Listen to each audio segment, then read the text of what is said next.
I'm a personal trainer. How do I date clients who seem to be romantically interested?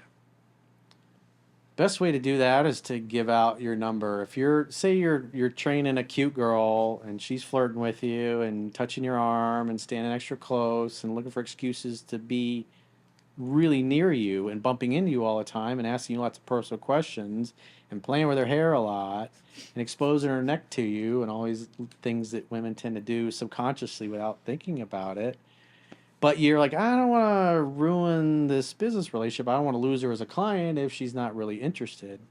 Is that if you're talking about things like on the weekend, hey, what are you doing this weekend? Oh, my friends and I were going down here. And what are you doing? Oh, my girlfriends and I were going here. It's like, hey, we should all meet up. Here, take my number. Give me a call if you guys are down there. And you can invite her and her girlfriends to join you or meet up with wherever you guys happen to be. And then do things and see how things go. Because if she's got your number and you're hanging out doing things socially, she'll come up with excuses to text you or get in touch, see what you're up to. You wouldn't think that's unprofessional? Well, she's making the move. He's just saying, hey, I'm going out here if you guys want to meet up with us. But what if he's the one making the move? Well, Maybe he's the giving girl's out interested. his number. He's giving out his number because he doesn't want to risk the client relationship. So he doesn't want to go and ask her out on a date, but he can invite her to do something like as a group or, hey, my friends and I are going to the ale house on 123 Oak Street. If you guys are, before you go out, why don't you shoot me a text? If we're there, maybe you can meet up with us. Something like that. If the girl likes you, she'll drag her and her girlfriends to wherever you're at to hang out. Yeah, she will. And especially if she has a couple drinks in her, she'll get a little more touchy-feely, get real close. Then you can use the kiss test on her. Look at her lips, and then in her eyes, and then down at her lips, then her eyes again. If she looks at your lips, then you should kiss her, and she'll kiss you back. And then you just follow the seduction process. I mean, you're a yoga trainer, so have you ever had someone like hit on you at work or Yes. something like that? Like, how do you feel about that? Like, what would be your opinion? Um, well, it's a little bit more like intimate, obviously, because you're constantly touching someone and assisting them. And it can get like, you can feel the breath and stuff like that. So, That's how Dominic and Ashley got together. so yeah, Private yoga session.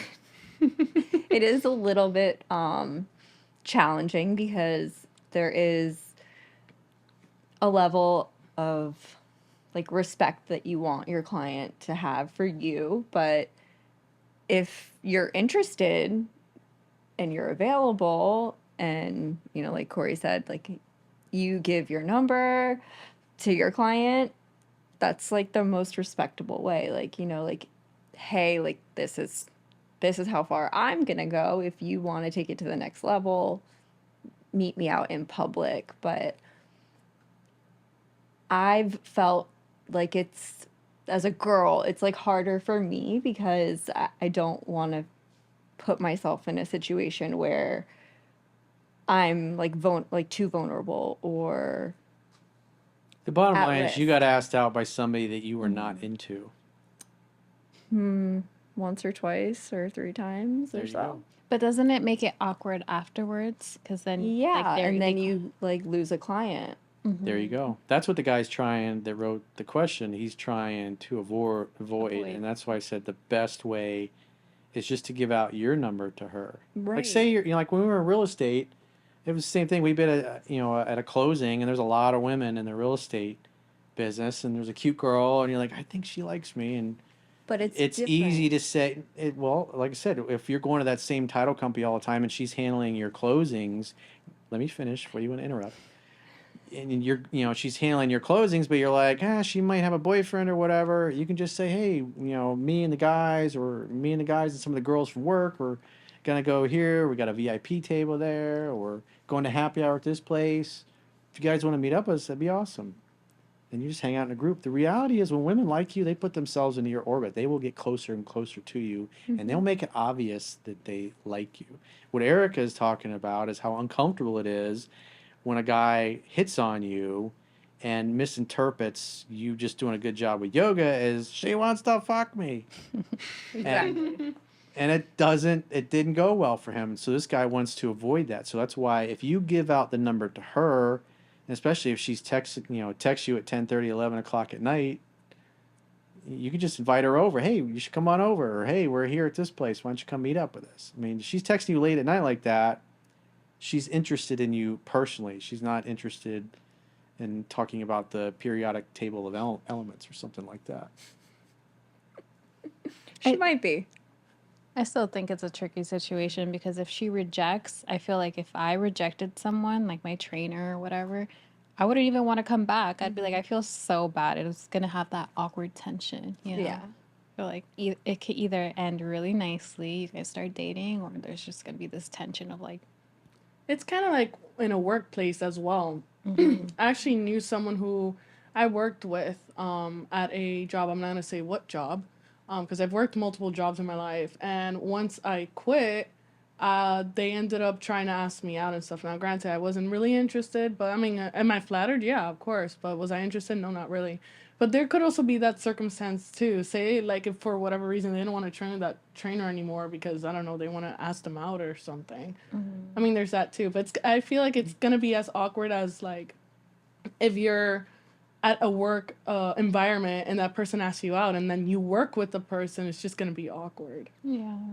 It's only awkward, I think, if you make it awkward also, because you have to think about it this way. Like, we're all human beings at the end of the day. We've all been in awkward situations, and sometimes things work out, sometimes they don't.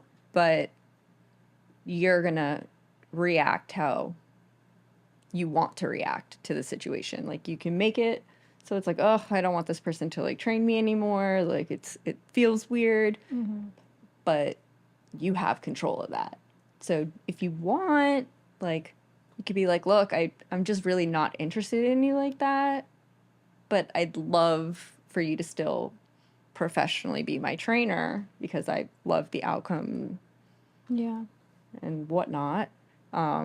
Yeah, most guys just can't tell when a girl's not interested. I And think- so they keep Yeah, persisting and they make it weird and they think, well, if I ask her out again, because they see on TV and the news all the time, just keep asking her out. And eventually she'll say yes. That's what happens in the movies.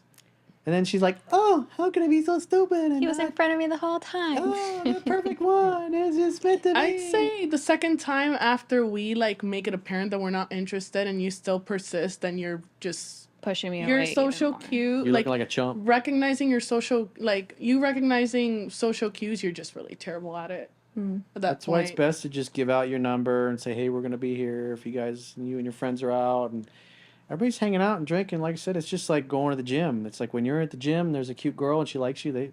They'll come and sit literally right in front of you or next to you on a machine that they really wasn't part of their workout that they were going to do anyways. But women try to make it obvious. Can you help me put this on the... Yeah, can you help me? That's my go-to. I'm like, I can't.